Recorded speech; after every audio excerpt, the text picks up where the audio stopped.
Education নিয়ে অনেক আলাপ হয় যে আমরা ট্রু এডুকেশন অ্যাকচুয়ালি আমাদের ট্রু এডুকেশনটা কি? আমরা কি আমাদের এডুকেশনটা বেস করি যে we want to be useful for something else, for some company or maybe for some for my employer.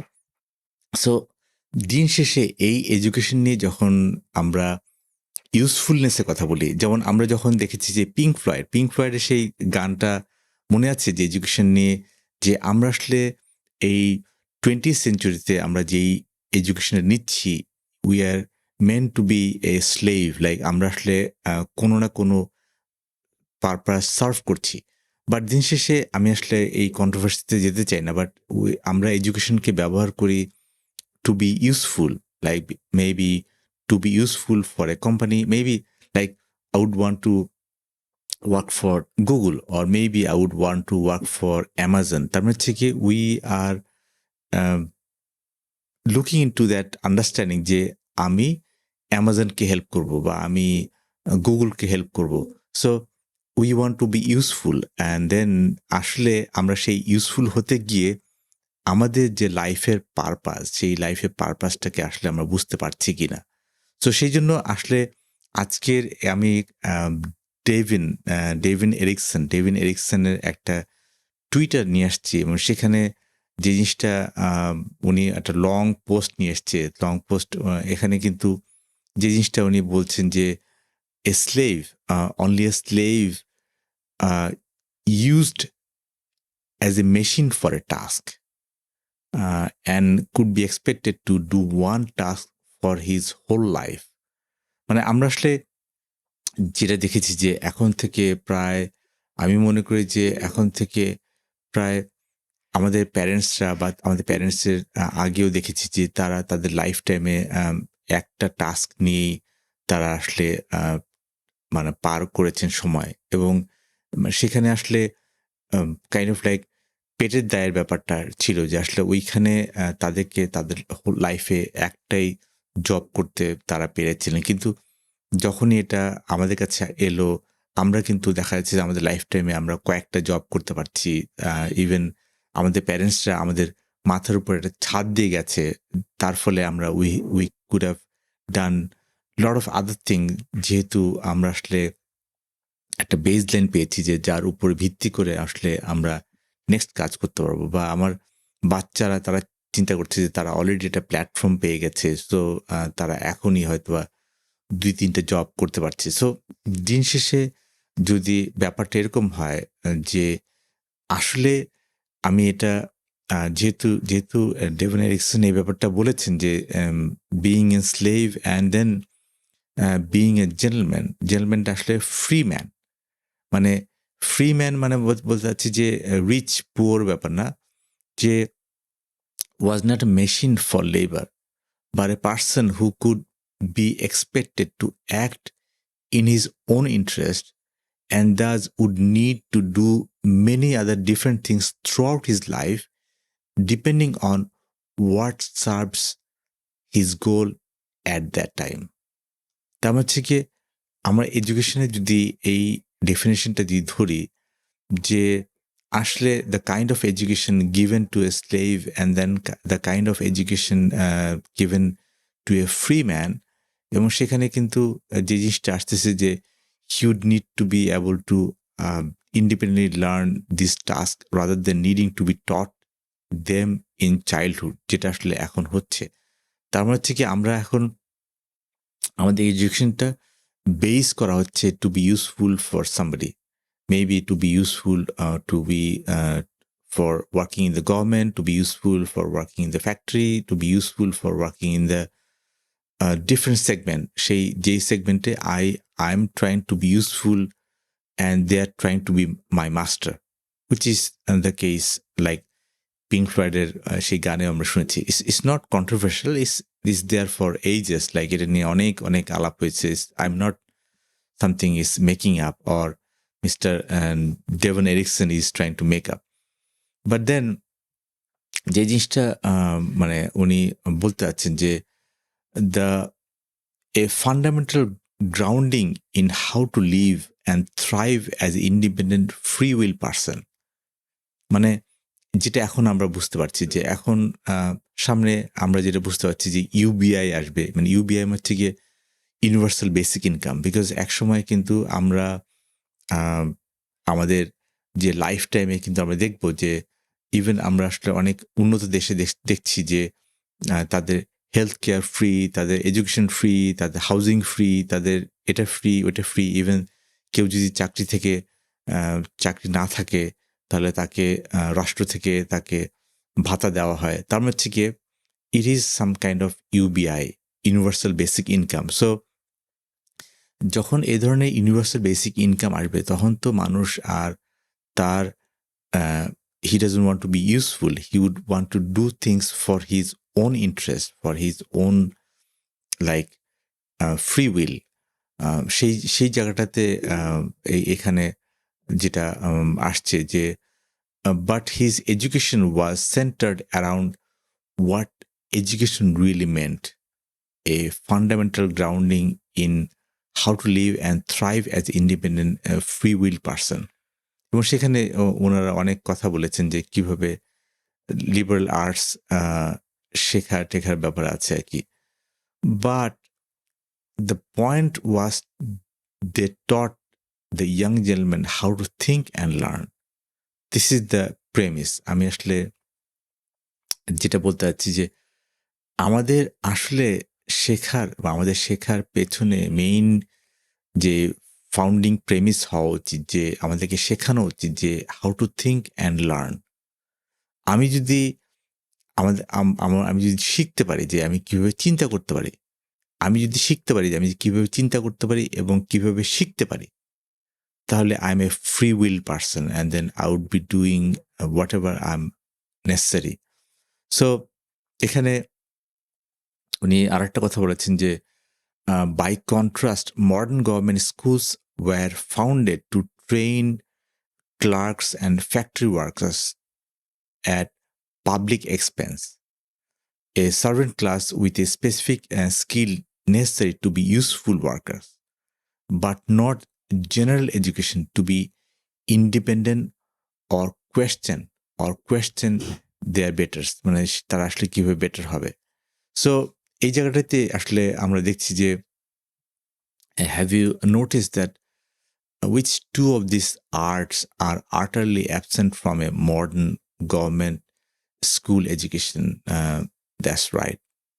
এখানে লজিক এবং রেটরিকের কথা বলা হচ্ছে। লজিক এখানে আমি একটু বলি, logic is how to arrive at true conclusion, যেটাকে আমরা নেটওয়ার্কিং ভাষা মানে ট্রু নর্থ।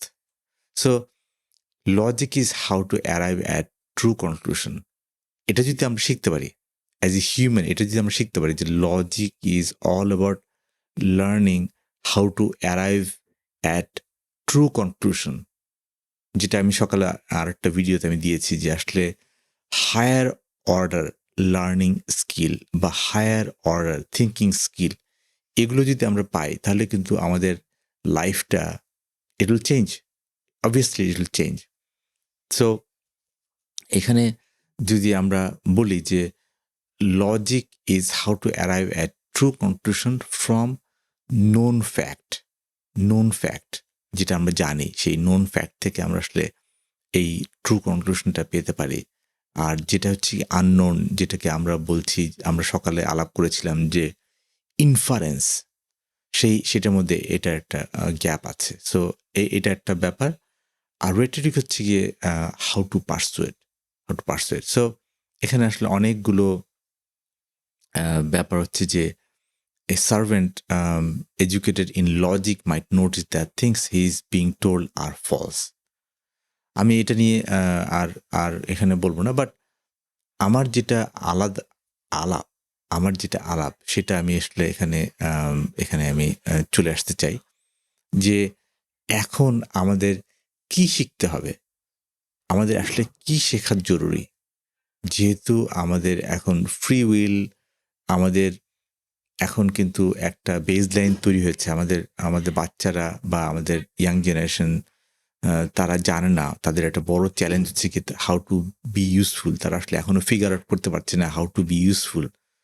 এবং হয়তোবা আমরা যারা প্যারেন্টস তারা তাদেরকে একটা বেসলাইন তৈরি করে দিয়েছি, তাদের উপর একটা ছাদ দিয়েছি, তারা হয়তোবা সেই হিটটা নিতে পারছে না যে আসলে how to be how to be a true wild person, যেখানে অনেক ঝড়ঝাপটা আসবে।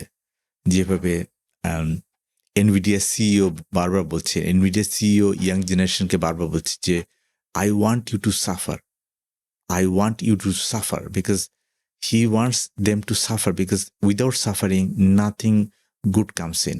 So he wants you to suffer and go through pain.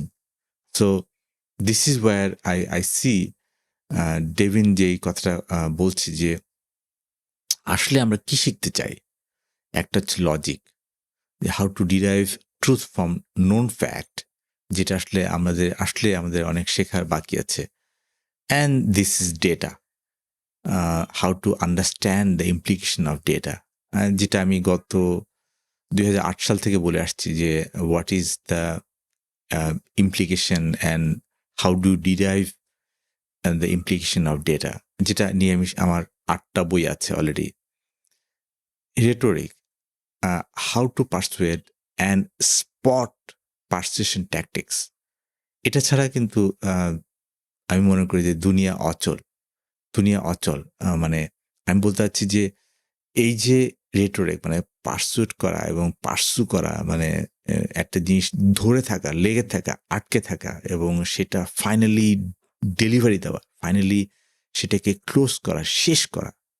যেমন আমার টেবিলে এখনো প্রায় আরো 12টার মতো পাণ্ডুলিপি পড়ে আছে যেটা শেষ করতে পারিনি। কিন্তু এই যে 8টা বই যে আমি শিপ করেছি, 8টা বই যে আমি ছেড়ে দিয়েছি, that is kind of like a persuasion, যে আমি 8টা বইকে ফাইনাল করতে পেরেছি, ফাইনালি ক্লোজ করতে পেরেছি, শেষ করতে পেরেছি।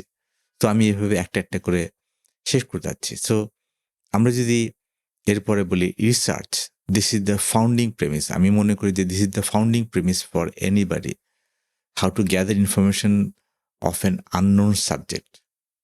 এখান থেকে কিন্তু ইনফারেন্স আসবে। Research is something like I really build on this thing, যে রিসার্চ। তারপর থেকে প্র্যাকটিক্যাল, যেটা psychology, how to discern and understand the true motive of others. এটা যদি না জানি তাহলে তো হবে না। মানে আমি যাদের সাথে ডিল করছি, I am dealing with humans everyday, I am dealing with humans every day. And if I do not understand the psychology of them, if I do not understand the motive of others whom I'm dealing with every single day, then otherwise আমরা তো আসলে এই psychology বা এটা না শিখলে তো আসলে পারবো না। We have to learn psychology and psychometric analysis বা এই ধরনের জিনিসগুলো নিয়ে আসলে কাজ করে আসলে এখন আমি বুঝি যে this is where you can lead everywhere. And then obviously, since we have to make money, we have to talk about investment and how to manage and grow existing assets. This is very important, how to manage and grow existing asset. Agency, এটা আমি মনে করি যে এটা হচ্ছে কি আমি প্রায় এখন থেকে 10 বছর আগে আমি এটা বুঝতে পেরেছিলাম যে হোয়াট ইজ এজেন্সি। বিকজ এটা হচ্ছে গিয়ে এমন একটা স্কিল যেটা আসলে মানে আমাদের লাইফটা আমাকে একদম চেঞ্জ করে দিয়েছে।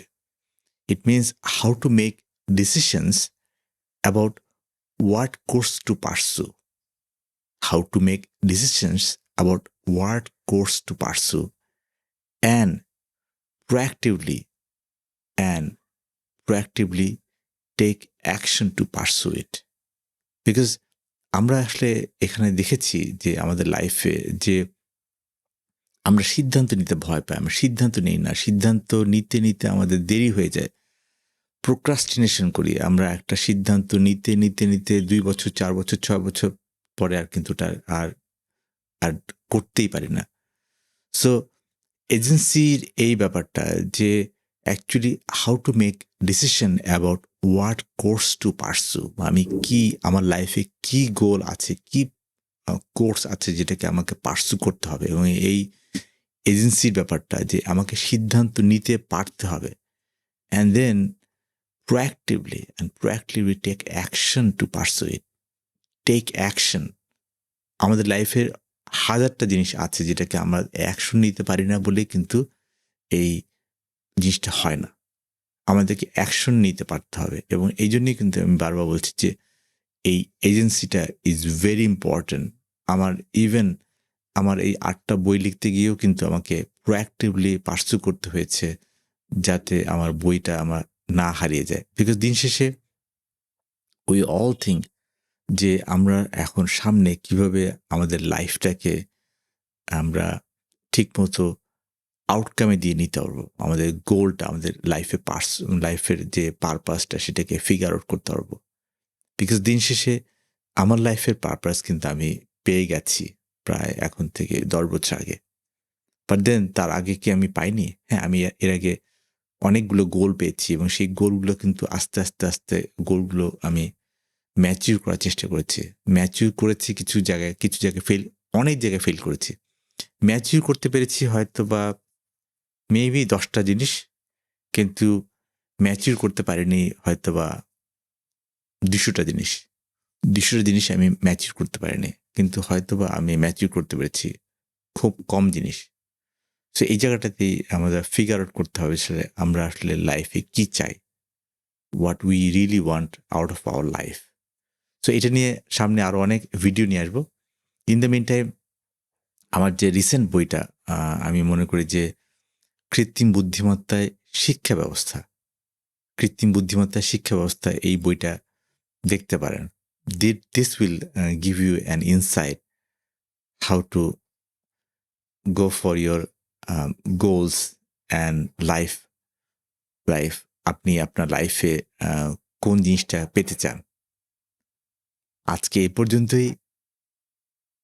থাকছেন তো সামনে।